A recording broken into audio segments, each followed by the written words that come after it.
नमस्कार, आप देख रहे हैं परफेक्ट मिशन लाइव और मैं हूं आपके साथ ज्योति कनौजिया। आइए नजर डालते हैं खबरों की ओर।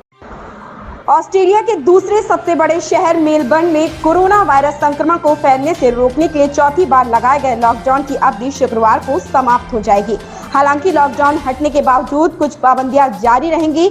मेलबर्न में रहने वाले 50 लाख लोगों को नजदीकी विक्टोरिया प्रांत समेत अन्य इलाकों में फिलहाल आने जाने की अनुमति नहीं मिलेगी।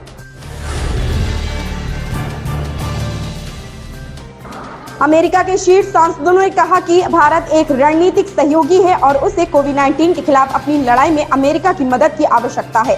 उन्होंने जो बाइडेन प्रशासन से भारत को अतिरिक्त टीके देने का अनुरोध किया है। उन्होंने यह भी कहा है कि मित्रों और सहयोगियों की मदद करते हुए अमेरिका की बौद्धिक संपदा और नवोन्मेष की रक्षा की जानी चाहिए।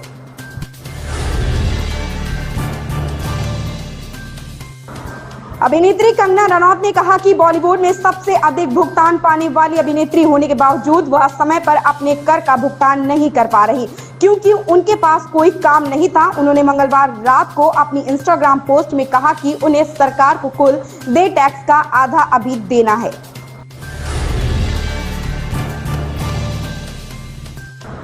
उत्तर प्रदेश के सहारनपुर जनपद के बेहट क्षेत्र में नगरपालिका द्वारा 60 साल पुराने हैंडपंप को उखाड़ने के बाद भाजपा और कांग्रेस नेताओं के बीच सियासी जंग छिड़ गई है। इस मामले में मंगलवार को धरना देने जा रहे कांग्रेस के 2 विधायकों को हिरासत में ले लिया था। इसके बाद उन्हें छोड़ दिया गया है। कांग्रेस नेताओं ने आरोप लगाया कि भाजपा नेता पानी को हिंदू मुस्लिम के रूप में बांटने की कोशिश कर रहे हैं। भारत में कोरोना वायरस की मौजूदा स्थिति को काफी मुश्किल बताते हुए विश्व बैंक के अध्यक्ष डेविड मालपास ने मंगलवार को कहा कि महामारी की दूसरी लहर से गहरी चोट खाने से पहले भारत ने कोविड-19 के मुकाबले में अच्छी प्रगति करनी थी।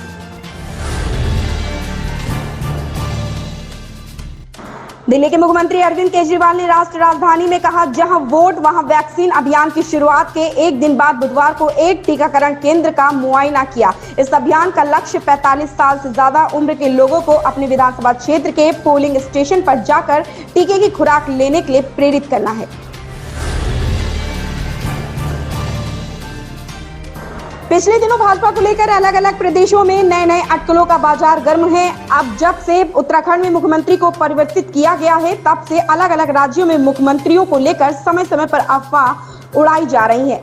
कुछ दिन पहले उत्तर प्रदेश में योगी आदित्यनाथ और नेतृत्व परिवर्तन को लेकर लगातार अफवाहें उड़ाई गई थी। हालांकि भाजपा की ओर से इसे साफ तौर पर खारिज कर दिया गया।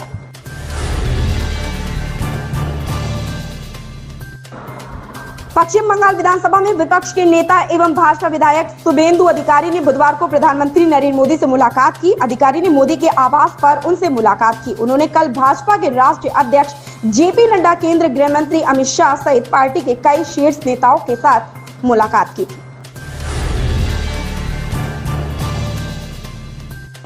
दुनिया भर में अपनी सुंदरता के लिए मशहूर हिमाचल प्रदेश का प्रसिद्ध पर्यटक स्थल डलहौजी इन दिनों एकाएक सुर्खियों में आ गया है। चूंकि इस शहर का नाम बदलने की एक और मांग उभर कर सामने आ रही है, तो दूसरी ओर इस मामले पर विरोध भी शुरू हो गया है।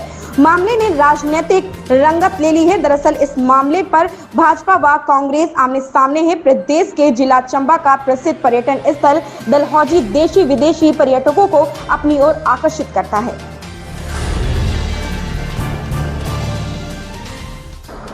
बंबई उच्च न्यायालय ने बुधवार को कहा कि कोरोना वायरस से निपटने के लिए केंद्र सरकार का रुख सीमाओं पर खड़े होकर वायरस के आने का इंतजार करने की बजाय सर्जिकल स्ट्राइक करने जैसा होना चाहिए। मुख्य न्यायाधीश दीपांकर दत्ता और न्यायमूर्ति जी.एम. कुलकर्णी की एक पीठ ने कहा कि केंद्र सरकार का नया घर के पास नियर टू होम टीकाकरण कार्यक्रम केंद्र तक संक्रमण वाहक के आने का इंतजार करने जैसा है।